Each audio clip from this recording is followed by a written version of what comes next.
On the day I was supposed to marry Chloe, the man who had successfully conquered her and then left without a word appeared. He didn't say anything, just stood there quietly. Chloe lifted her wedding dress and rushed toward him.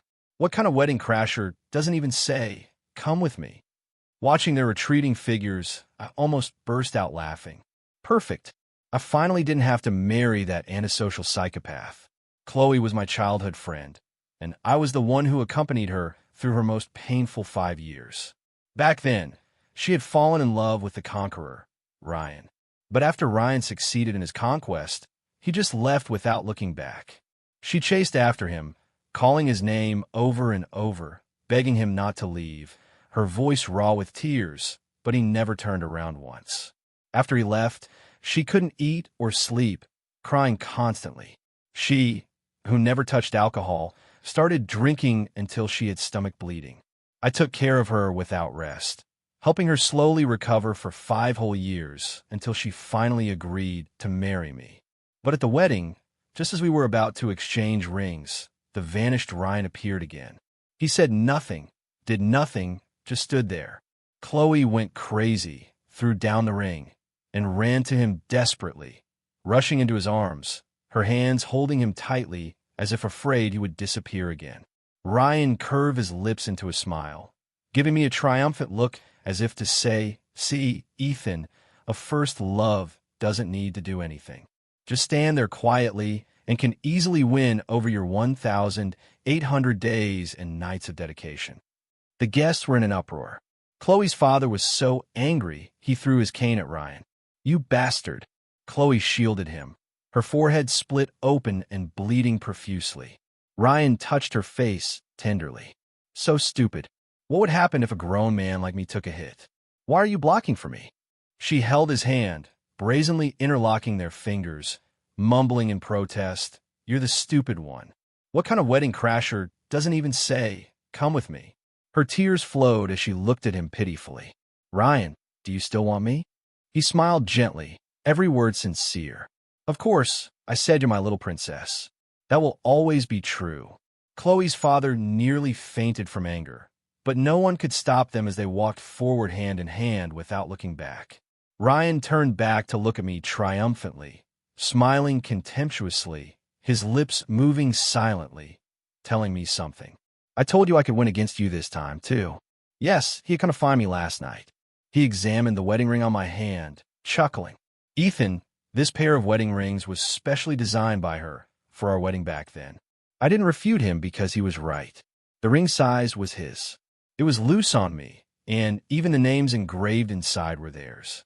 When Chloe had sweetly asked me to change the wedding rings to this pair, I knew the person she wanted to marry was never me, but I still smiled gently and said yes. Ryan provocatively waved his watch at me. That black one matched Chloe's black one as a pair. Not particularly expensive watches, but because he gave it to her, she never took it off, getting angry if I even touched it. Ryan looked at me contemptuously like he did in high school. "So what if I hurt her deeply back then? So what if you accompanied her for 5 years? Do you believe me? I'll still win over you tomorrow because I'm her first love, and first loves are always pure." Looking at their perfectly matched retreating figures now, I lowered my head dejectedly, thinking of every sad thing in my life to keep from laughing. "I believe you. Of course, I believe you can win over me. I even want you to win more than you do. Otherwise, I have to marry that psychopath." I knew long ago that this world was a novel. Chloe was the female lead. The conqueror was the male lead. And I was the vicious childhood friend blocking them. If it wasn't for following the plot, I definitely would have pulled Chloe's plug at the hospital immediately because she's a complete antisocial personality. She knew long ago that she was the female lead, the master of this world. On the surface, she was sweet and lovely, the Thompson family's most outstanding daughter. But actually, everyone in her eyes was just a toy for her entertainment. In high school, I watched with my own eyes as a boy confessed to her, "Chloe, I like you." She looked up at him with a sweet smile. "Really? Then are you willing to give me your heart?" The boy blushed, nodding involuntarily. The next second, she pulled out a knife and stabbed it into his chest. Blood spurted out like a fountain, splashing onto her face. She casually wiped her face with the back of her hand, staring at me, hiding in the corner, smiling like a ghost. My dear childhood friend, what did you see? I was scared, pale as paper. I didn't see anything. But when she likes someone, that's when she's most terrifying because that person becomes her favorite toy. So her hand quietly pressed against my trembling chest.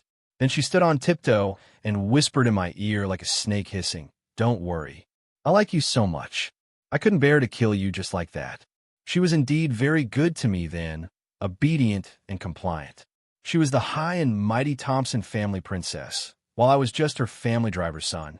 People at school always bullied me. Boys on the sports field would hit me with balls from behind, watching me cover my head from the impact, bursting into laughter. Sorry, I thought a driver's son would have good directional sense and could dodge. That same day, after school, he would kneel before me. Chloe looked at his slender fingers, clicking her tongue in admiration. Such beautiful hands. Then she stepped on them, the sound of joints breaking under her foot mixing with the boy's painful groans. She smiled with enjoyment, just as beautiful as I imagined. Every night, she would sneak into my room, sit on my desk, grab my collar, and kiss me deeply. But everything changed the day the conqueror Ryan transferred to our school. He looked down at me condescendingly. "So you're Chloe's childhood friend?" I nodded, and he looked at me mockingly. "Stop deceiving yourself. She likes you now because I haven't appeared yet, and I'm her destined male lead." I warned him kindly, "Stay away from her. She's not someone you can mess with." He sneered, "A woman like her. Of course you can't handle her. I'm different from you." After he appeared, Chloe quickly tired of me and fell for him. So, every day after school, I became the one kneeling on the ground. Ryan had someone stuff a toad in my mouth, then watched my terrified and pained expression while clapping and laughing happily. "Toad, you should be with your own kind, still dreaming of the swan." Chloe stood beside him, considerately handing him water. "Is it fun?" It was a gentleness I'd never seen before. He enjoyed her love, looking at me smugly from the side, as if showing off. But I turned away and couldn't help laughing. He didn't know yet. The more Chloe likes someone, the better she treats them, but the more cruelly she tortures them later. But back then, he disappeared after successfully conquering her, never seeing Chloe's true face. At that time, Chloe almost went crazy, not for any other reason, but because she had laid such heavy bait, yet didn't get the reward she had long desired. And marrying me was her chess move from the beginning. A move to force Ryan back. Ryan despised and hated me, this so-called childhood friend, the most. How could he tolerate me marrying Chloe and replacing him as this world's male lead? Not long after, Chloe brought Ryan back to the Thompson mansion. I wasn't surprised at all because I had overheard Ryan's conversation with the system before. "Host, you already received a 5 million reward for completing the last conquest mission. Are you sure you want to accept another mission?" "Of course. As long as I take everything from Ethan, I can stay in this world, right? What's good about returning to the real world? Here, I'm the only male lead. But if you fail the mission, you'll be erased." He laughed. For such a simple mission, failing would be harder than succeeding. Ryan swaggered into the Thompson house. Chloe knelt before Mr. and Mrs. Thompson, saying she wanted to marry him. At first, the Thompsons firmly disagreed, with Mr. Thompson banging his cane in opposition. "Ethan's father saved my life with his own in that car accident, and this child has been by your side for 5 years. If you want to marry that man, don't even think about it." But gradually, his tone softened. "The more I look at Ryan, the more I like him. From now on, just treat Ethan like a brother." What life-saving grace, what 5 years of companionship. None of it compares to the male lead, Halo. Even the subsidiary I spent 3 years building was taken away with just one word from Ryan. He sat in my CEO office while I became his assistant. Mr. Thompson's tone was indifferent. "Ryan is the Thompson family's future son-in-law. You're just a driver's son. Know your place. Our family giving you food to eat is already treating you well." Ryan sat arrogantly in the office chair, legs crossed, ordering me to make him tea, then poured the scalding tea on me. "Such low-quality tea leaves are only fit for someone of your class to drink." My skin instantly turned red, blistering up. I crouched down in pain. He casually grabbed a folder and threw it in my face. How dare an NPC like you compete with me? I dragged him to see Chloe's basement. Blood splattered inside, filled with her torture instruments. I spoke earnestly, telling him Chloe was really a psychopath, and I was the saintly supporting character who truly cared for him. He looked even more excited, grabbing my collar and cursing me. So what? She loves me, so she won't hurt me. She'll only kill everyone I hate for me, including you. Tonight, I'll have her teach you a good lesson. You bastard who always gets in our way. That night, Chloe indeed came to my room again. She stood by my bed, the knife in her hand gleaming brightly, as if figuring out how to butcher me. Ethan, Ryan asked me to come teach you a good lesson. My voice trembled a bit. Are you going to kill me? She leaned down and kissed me frantically, her voice hiding uncontainable excitement. How could I? I came to ask you. How do you want to kill him? Should I make him into a human stick for my beloved Ethan? Just like Conqueror number 15. How about it? Conqueror number 49. Even if everyone likes you, the male lead, your Yandere female lead only loves me, this NPC. I shook my head. That's not good. She kissed me one scorching wet kiss after another, her voice as if burned by fire. Why do you keep making me endure? I'm going crazy holding back. I really want to kill him. My thumb rubbed her soft lips, my voice spilling from between my teeth. I love you. Her eyes gleamed, dark eyes surging with emotion. You made me cooperate with his conquest. Leave with him at the wedding. I did it all. Why do you still want me to stay with him? I clearly belong to you alone. I laughed because I only like things that belong to others, women included. The room fell terrifyingly silent. She kissed my Adam's apple, whispering softly, "Whatever Ethan wants me to do, I'll do." The next day, Ryan ordered me to run errands and buy coffee again. He laughed loudly, watching me limp. Aren't you Chloe's childhood friend? I just asked her to teach you a lesson. Didn't expect her to be so harsh. Doesn't she feel sorry for you? When I handed him the coffee, he suddenly stuck out his leg. I tripped and fell to my knees. He grabbed my head and slammed it against the ground. Kowtowed me a few times. Make me happy, and I'll have Chloe let you go. I was obedient as a dog, kowtowing until my head bled. His knuckles tapped on the table as he laughed happily. I watched Chloe's dark eyes at the door and laughed happily too. He walked in, lips moving silently, counting. Ryan turned back, laughing. What are you saying? He smiled gently. 25. He cowed out to me 25 times. This smile of his was too familiar to me. Conqueror number 28 had smashed 3 bottles on my head. He also smiled gently like this and told him the number 3, and later she stabbed him 3 times. A few days later, Ryan brought a group of people to my house aggressively. The servants behind him carried loads of dog food and dog toys. He looked around with disgust. Where's your mutt? Though I hate this lowly breed the most. Since it's yours, I'm going to take it. His mission this time was to take away my Sonny, the stray dog my dad had rescued. It was his gift for my 20th birthday. But a month after my 20th birthday, my dad died in a car accident. He had orchestrated that accident, sabotaging the car. He deliberately died in Mr. Thompson's place because he had pancreatic cancer and wanted to use his life to secure a future for me. Lying on the hospital bed, unable to catch his breath, he still comforted me in a voice too low to hear. Don't cry. Sonny will stay by our Ethan's side in Dad's place. But now Sonny was going to be taken away, too. Hearing the sound of food, it ran to Ryan, wagging its tail happily. It had never seen so much delicious food and fun toys. I called it almost pleadingly, "Sonny, come here," but it ignored me, burying its head and eating happily. Ryan came over and patted my face, laughing disdainfully. "Ethan, I'm the male lead. You're the supporting character. No matter how hard you try, you don't deserve any love. Your dad doesn't want you. Chloe doesn't want you. Look, now even the dog doesn't want you. As an NPC, your life is meaningless. Your existence is just to advance the plot. So don't delude yourself about things that don't belong to you." My eyes burned as I fiercely grabbed his throat. My dad never abandoned me. He laughed maniacally. "Go ahead and strangle me if you dare." I tightened my grip. His face instantly turned purple, but the next second, dense pain exploded inside my body like fireworks. I knelt on the ground in pain as Ryan stepped on my head, deviating from the plot results in forced punishment by the system. In this world, only the protagonists have freedom. Remember that, you bastard NPC. After he left, I raised my head and wiped the tears from my eyes. Don't worry, noble male lead. I will definitely kill you and the system that deprived me of freedom. None of you will escape.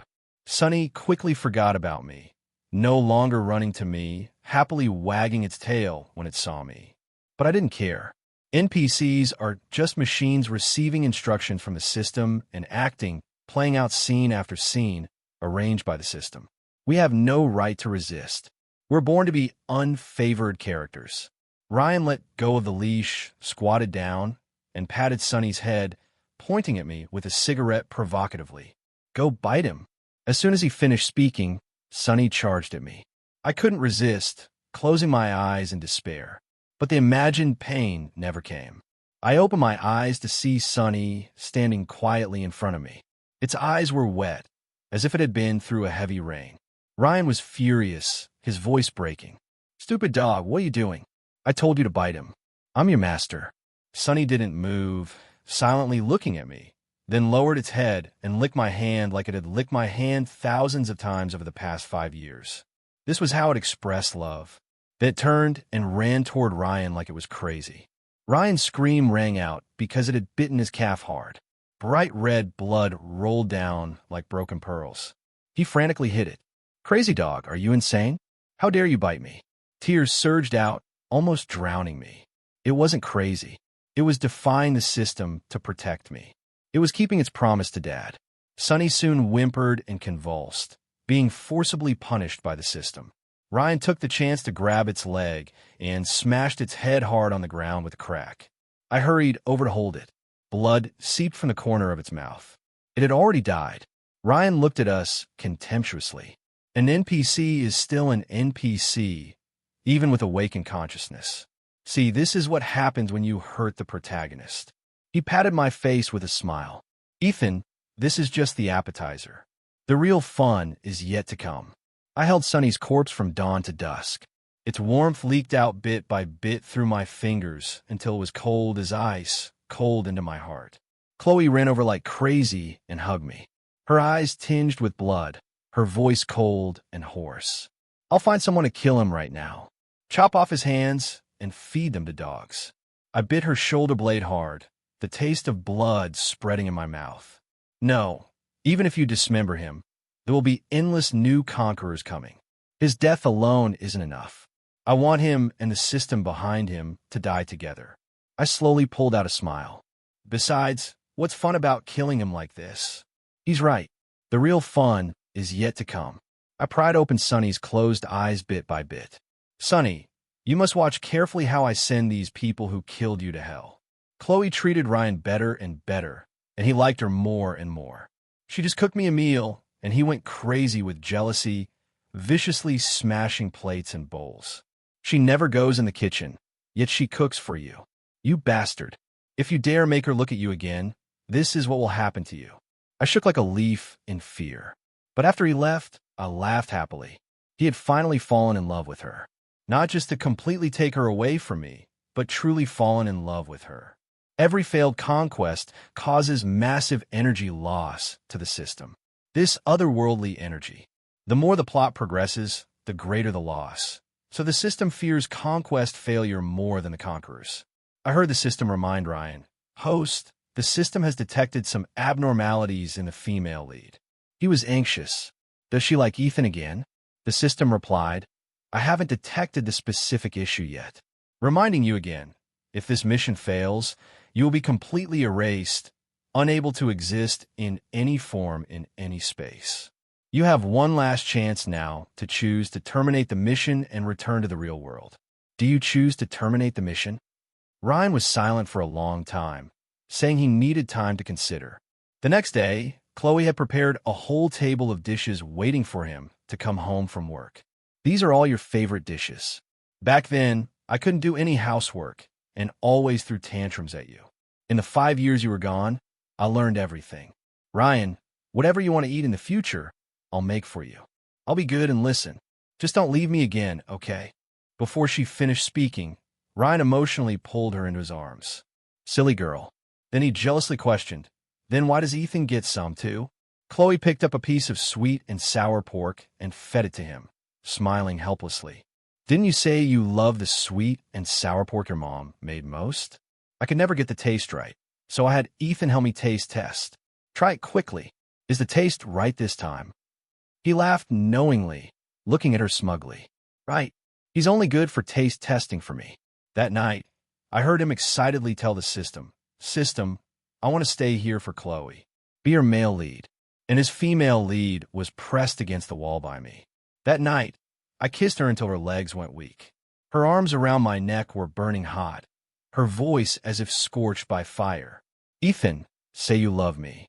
I pulled her into my arms, kissing her earlobe, my voice spilling from between my lips. I love you. Her pupils trembled as she couldn't help but moan softly. I looked at Ryan, smiling sweetly across from us, and slowly curved my lips. Dear Conqueror number 49, welcome to my hunting time. Ryan had a car accident, resulting in kidney damage requiring a transplant. He lay pale on the hospital bed, but still as arrogant as ever. Ethan, you better take good care of yourself lately. After all, your kidney will soon be mine. Don't mistreat it. This was his final mission to take my life. As long as Chloe forced me to donate my kidney to him, I would die. I looked at him leisurely. That's my kidney. Why should I give it to you? He laughed as if hearing something funny, unable to stop. Why? Because Chloe loves me. I want your life, and she'll give it to me right away. He confidently pulled out his phone and called Chloe. But his face soon turned cold inch by inch. Because Chloe didn't answer his call, he panicked a bit, making call after call, but all sank without a trace. No response. I leaned down and looked at him with interest. Stop wasting your effort. Haven't you noticed that after your accident, your female lead hasn't visited you even once? He grabbed my hand frantically, almost crushing my wrist, his eyes wide with fear. Written inside were fear, regret, pain, and disbelief. Then he struggled to smash all the equipment in the hospital room, panting heavily. His hysterical voice almost burst my eardrums. Ethan, you despicable villain. Stop trying to drive a wedge between us. I know you just hate that I took everything from you. Chloe loves me very much. Just wait. She'll dig out your kidney and give it to me right away. But Chloe never appeared.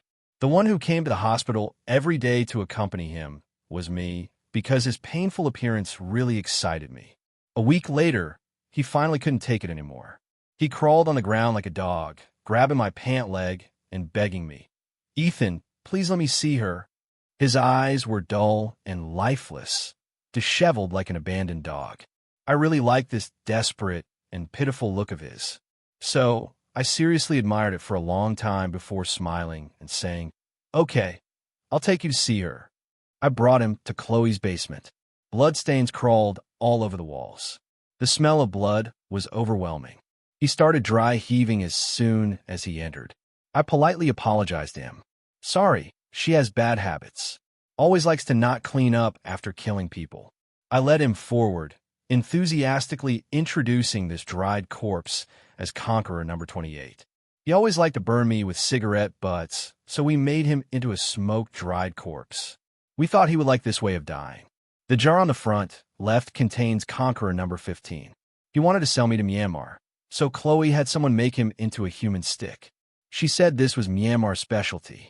Ryan's face lost color bit by bit until we reached the last room in the basement. I smiled and opened the door. Inside was an iron cage with a woman locked inside, covered in wounds. There wasn't a patch of good flesh on her body. As soon as she saw me, she excitedly rushed to the cage door, grabbing the bars and shaking frantically, howling at me with whimpering sounds. Ryan screamed when he saw her face clearly, falling to the ground in fright.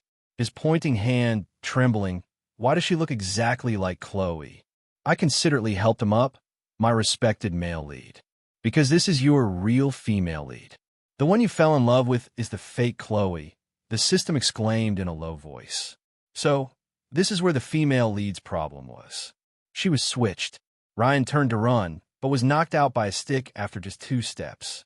Stella, The NPC who had been impersonating the female lead walked toward me with a baseball bat, smiling. My name is Ethan. I'm the vicious supporting male in a novel.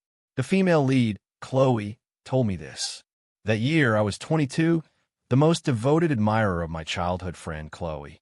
Even though she was an antisocial psychopath, I still liked her crazily, though I didn't know why I liked her. The day I confessed to her, she smiled and accepted my flowers, agreeing to be my girlfriend. Then that night, she asked me to meet at a hotel. I nervously pushed open the door to find not just her inside, but a group of her friends. They tied me up, stripped my clothes, put a dog collar on me, and made me crawl on the ground, barking like a dog. I refused and was nearly beaten to death that day. Chloe stepped on my head, putting out her cigarette on my face. What are you refusing? I'm this world's female lead. You're originally just my lapdog. Still wanting to be with me? Look at your status. I don't remember how many people there were that day. I only remember my clothes were covered in blood, my body covered in wounds. So later, I killed them all. I killed Chloe last, but after killing her, my organs hurt like they were being pierced. Then I died too. When I opened my eyes again, I was back to childhood. Everything starting over. I gradually understood I was an NPC playing the role of the vicious supporting male in this world, mainly responsible for admiring the female lead and blocking the male and female leads from being together. Ultimately, I was a tool. My only use was to highlight the male lead and promote the lead's relationship. I was vicious and laughable. No matter how hard I tried, I got no reward and was destined for a tragic ending the system had already written for me. But in this world, I have parents and friends. The happiness and suffering we've experienced together are all incredibly real and moving. I have things I want to do, places I want to go, people I want to love. Why should I accept and execute commands without thought like a machine? Why should I forever stand in the shadows, living as a faceless background character? Why should I accompany the male and female leads playing boring conquest games over and over? I began resisting this world, but I couldn't do anything that deviated from the plot. That would get me forcibly punished by the system because this world operates around the male and female leads. They have absolute freedom and priority. All NPCs serve them. After countless attempts, I had a plan, the NPC system murder plan. I couldn't act freely. I needed someone who could act freely to be my knife. Since the female lead, Chloe, wouldn't listen to me, I would replace her. So I found Stella, Chloe's twin sister, her control group. Stella had always worked very hard since childhood. But as an NPC, no matter how hard she tried, she was always stepped on by the good-for-nothing Chloe. Though twins, the Thompsons always favored Chloe, hating Stella like an enemy. They locked her in a dark room, beating her like crazy, pointing at her nose and cursing. How did I give birth to such a useless daughter like you? I should have drowned you in the toilet back then. All because Chloe was the female lead with the protagonist halo, while Stella existed just to highlight Chloe. Just like their names, as long as the moon is there, people can't see the stars. Later, Stella accidentally fell into water and died. But I knew she didn't die. She was just locked up by Chloe, locked in a cage like an animal. Chloe really hated Stella because her hardworking appearance disgusted her. Why would an NPC live so earnestly? So, she locked Stella in the basement, torturing her in various ways. Stella's body was covered in scabs that formed and were torn off repeatedly. Sunlight poured in from that high small window, but could never reach her. She reached out, trying to touch it, but before she could feel the warmth she longed for, all her fingers were crushed by Chloe. So, she was like a plant that couldn't get sunlight, gradually withering, then slowly rotting in the darkness. Chloe loved this dog-like appearance of hers, crawling on the ground, unable to get up. That's right. This is the posture an NPC should have. I reached my hand towards Stella in the cage. Come, let's walk out of this cage together. I meant both the cage trapping her here and the cage the system placed over every NPC's head. She tentatively reached out her hand, then dejectedly pulled back. Her eyes were dark, not letting in any light. I'm useless. No matter how hard I try, I can't catch up to Chloe. No one likes me. Even my parents hate me. Chloe said, someone like me only deserves to stay in a dark cage. I held her dirty hand. You're not useless. Some people are just stupid and evil, unable to shine themselves, so they want to extinguish everyone else's light. People like her should be locked in cages. So, shall we lock her in this cage? She looked at me, with light surging in her eyes. If you want, I'll do it. From that day on, Stella replaced Chloe as the female lead, while Chloe became the NPC locked in the cage. And the system noticed nothing. The system gains energy from successfully running this world according to the plot. So it continuously uses monetary rewards to attract men from the real world to enter and conquer the female lead, because this world needs a male lead. Those conquering men are all ordinary people from the real world. Ordinary men who would disappear in a crowd, unsuccessful in career and life. But once they come here, they transform, becoming male leads who have supreme power without doing anything. They live at the top of this world, above all authority. All NPCs are at their mercy. Having been weak, the first thing they do as the strong is swing their blade at the weak. So they all love bullying me. The real Chloe bullied me along with them because they made her very happy trying to conquer her. Even though she knew they were conquering her, she was served well and happy. So she had to give them some sweet rewards. Also because in her eyes, what am I? Just her dog? Dead is dead. What's the big deal?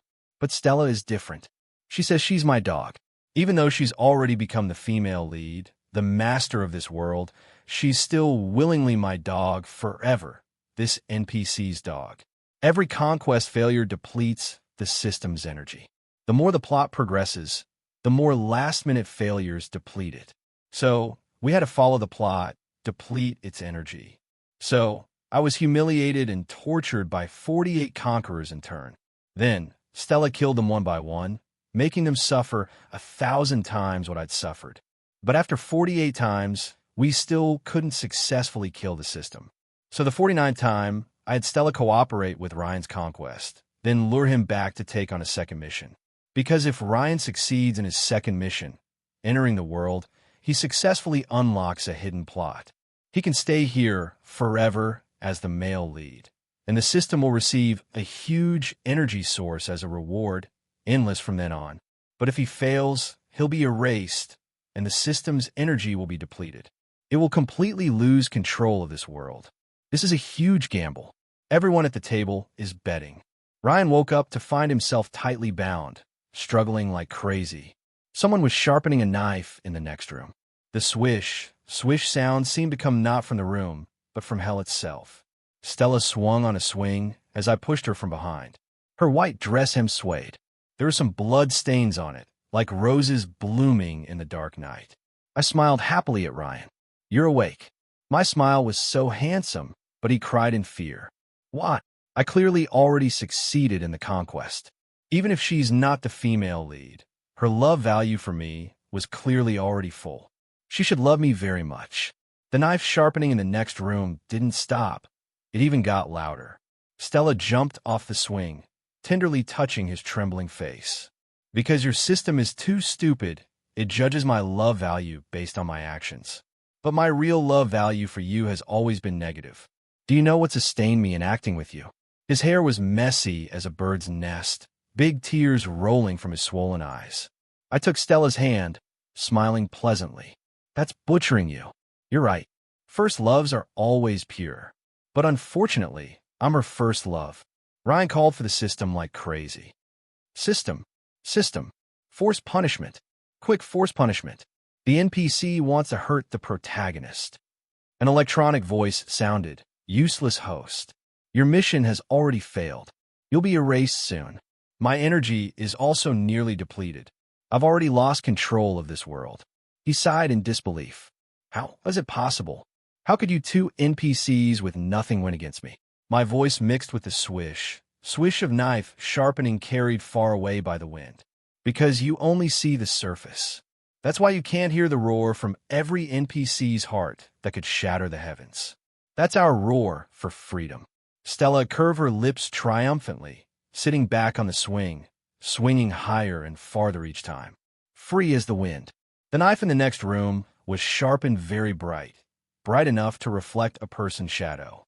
Stella picked up the sharpened knife and walked to Ryan's side. She smiled sweetly, but her voice was very cold. Cold enough to freeze blood. You made Ethan Cowdo 25 times, so I'll cut you into 25 pieces. Ryan finally completely broke down, tears streaming, struggling desperately and screaming, his handsome face written with fear and despair. Stella expressionlessly stuffed the toad into his wide-open mouth, just like he did to me back then, so he could only make broken whimpering sound from his throat. Stella suddenly turned back and smiled at me gently. Ethan, I'm going to have someone dismember him. The scene will be very bloody. Do you want to go back and wait for me? I was silent for a long time, then shook my head, smiling happily. Such a wonderful scene. Of course, I want to stay and watch. Epilogue. The system disappeared. This world restarted. Without the female lead, Halo, Chloe was just a complete waste and psychopath. Her parents no longer favored her. Not studying all day, she was fairly garbage. At 16, she was imprisoned for campus bullying and manslaughter. That's right. People like her should be locked in cages forever. And Stella's hard work and intelligence were finally seen by everyone. In the night sky without the moon, she was brilliant and dazzling. Stars are celestial bodies that can emit their own light and heat. Even if the light is small, it comes from itself. No one can take it away. While the moon is a satellite, its light comes from the sun. Chloe, without the system, was like the moon without the sun, sinking into boundless darkness. My name is Ethan. I'm not the vicious supporting male. I'm just Ethan. I don't destroy anyone's relationships. My love has always been upright and free. No more strange men come to bully me viciously. I still have the world's best dad. He's a driver, quick and diligent at work, warm-hearted and kind. He won't get cancer because the system wants to forcibly bind his son with Chloe, making him die trying to buy the Thompsons' favor at death's door. So, the Thompson family would owe Ethan and support him being with Chloe. He'll live healthy and happy for a long, long time. He adopted a stray dog, a mutt. He named it Sonny and gave it to his most beloved son, Ethan, as a 20th birthday gift. He hopes Ethan's life will be sunny and full as he wished. I'm happy every day. Right now, I'm lying comfortably on the sofa, basking in the sun. Sonny runs over, wagging its tail, and jumps into my arms, licking my hand nonstop. I know this is how it expresses love. So, I sit up and rub its fluffy head, enthusiastically responding, Sonny, I like you too. The woman beside me gets unhappy. After 5 whole years, she finally agreed to marry me, her hand on my waist, round eyes staring at me. Who did you just say you like? I find it funny, rubbing her head. Stella, are you sick? The next second, she leans forward and sits in my lap. She pulls my tie and kisses me, tongues intertwined, my mouth filled with her cool taste and scorching temperature. After a long while, she finally lets me go, tilting her head to gently bite my earlobe, mumbling aggrievedly, "You can only like me." I hold her in my arms, panting slightly, Stella, Sonny is a dog. She raises her head to kiss me, her voice hot. You also said, I'm like your little cat. So tell me, who do you like most? I'm kissed breathless by her, repeatedly begging for mercy. Okay, I like you most. She holds my face, looking at me, the deep affection surging in her eyes, almost drowning me. Then it's settled. This life, next life, the life after that, you can only like me most. The one I've always liked is